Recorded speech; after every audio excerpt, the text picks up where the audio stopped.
Gloria Grahame began her acting career in theater and later became one of the most successful actresses of the 1950s. She made headlines in the newspapers when she married her former stepson.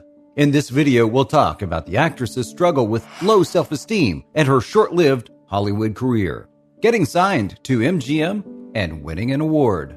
Grahame was born Gloria Grahame Hallward on November 28, 1923, in California to Reginald Michael Bloxam Hallward and Jeanne McDougall, or Jeanne Grahame. Her father was a descendant of King Edward III. Her grandfather, Reginald Francis Hallward, gave Oscar Wilde the idea for his book, The Picture of Dorian Gray. She had an elder sister, Joy Hallward, who was also an actress. She learned acting from her mother, who was a stage actress during her childhood years. She studied at Hollywood High School and soon dropped out so she could focus on acting. She started performing in theater and was given a contract with MGM Studios after Louis B. Mayer saw her in action at one of her Broadway plays. Her first film was Blonde Fever, and it was released in 1944. MGM wanted to turn her into a star, but they found it difficult to work with her, and so they sold her contract to RKO Studios.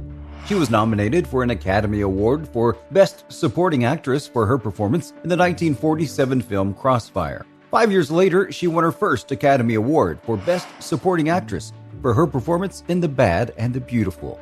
She only appeared in the film for 9 minutes. Decline in popularity. While working on the 1955 musical film Oklahoma, it was reported that Grahame had become very difficult to work with. The truth was, she was very insecure about herself. She had little to no self-confidence, and she was often told by the crew that she was horrible.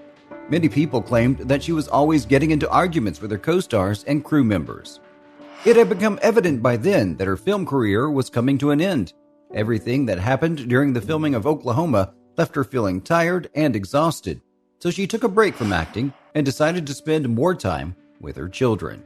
Her affair with her stepson. Her affair with her stepson, Anthony Ray, was probably the final nail in the coffin for her career.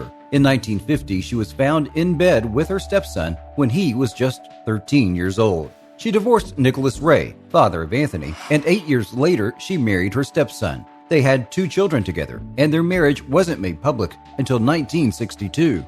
The marriage had a negative impact on her reputation and her career, but it was her only marriage that lasted more than 4 years.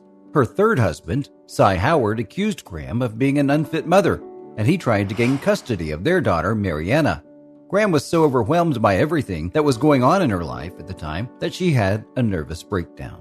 She had to take electroshock therapy in 1964. Grahame managed to get her act together, and she tried to revive her stage and TV career, resuming her stage career and getting plastic surgery. In films, she mostly got supporting roles. In TV, she had guest appearances in some popular series. One of her plays, called The Time of Your Life, resumed in 1972 at the Huntington Hartford Theater. As time passed, Grahame became even more insecure about her physical appearance. Thinking her upper lip was too thin, she decided to get plastic surgery. She often put cotton under her upper lip because she thought it gave it a smoother look. This made it difficult for her to talk sometimes. Many actors found out about the cotton during kissing scenes with Grahame. One actor ended up with cotton in his mouth after kissing her. She underwent cosmetic procedures that resulted in nerve damage in the upper lip and left it paralyzed. Her niece said, over the years, she carved herself up trying to make herself into an image of beauty she felt should exist, but didn't. Others saw her as a beautiful person, but she never did, and crazy things spread from that. Grahame had always struggled with low self-confidence. When she won her Academy Award, she constantly felt as if she wasn't worthy of it. She said, "I suffered from a really bad attack of Oscar fright, and I don't think I've recovered from it yet." She was often made fun of for being insecure. One actress called her a shy little introvert who's so self-conscious it hurts. Marriages. Grahame married 4 times. She married actor Stanley Clements in 1945 and divorced him in 1948. A day after their divorce was finalized, she married film director Nicholas Ray, with whom she had her son Timothy in 1948. Grahame and Ray had a rocky marriage that ended in 1952 after Ray found Grahame in bed with his son Anthony. She then married Cy Howard and had her daughter Mariana with him in 1956.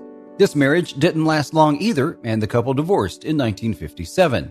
Her 4th marriage was to her former stepson, Anthony Ray. Anthony and Grahame remained together until 1974. They divorced a few days before their 14th anniversary. Many people in Hollywood said that Grahame sleeping with her stepson was something they felt she would do in her films. She was ridiculed for it, and it was one of the reasons her film career ended. She didn't marry after that, but she dated Peter Turner from 1979 to 1981. Peter later wrote a book about his relationship with Grahame, which was turned into a film. Struggle with cancer and death. Grahame was diagnosed with breast cancer in 1974. She underwent treatment and changed her entire lifestyle, quitting smoking and changing her diet. She moved to England and started performing at the Duke's Playhouse in England. For a while, she remained busy with her work, but in 1980 she was diagnosed with stomach cancer. Turner mentioned in his book that Grahame had a tumor in her abdomen. Grahame was reluctant to get treatment or even accept the diagnosis. She wanted to keep working while living in the UK, but she eventually developed peritonitis. She collapsed during a stage rehearsal and was taken to the hospital. She lived in the UK with her ex-lover, Peter Turner, and she told him not to tell anyone about her condition. She refused to let him talk to her family, but Turner contacted her children anyway. He talked to Timothy and Mariana, who then flew to Liverpool and took their mother back to America. Grahame was taken to St. Vincent's Hospital on the 5th of October 1981 in New York City, where she died a few hours later.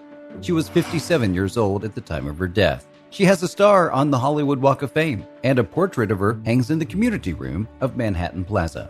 The film Stars Don't Die in Liverpool is based on the final years of her life. She was taken advantage of and belittled by the people she worked with due to her self-esteem problems, but she always kept her head up and continued doing what she loved even after she learned she had cancer. What's your favorite Gloria Grahame film? Got any opinions to share on the scandal that destroyed her film career? Let us know your thoughts in the comments below, and make sure you press the subscribe button.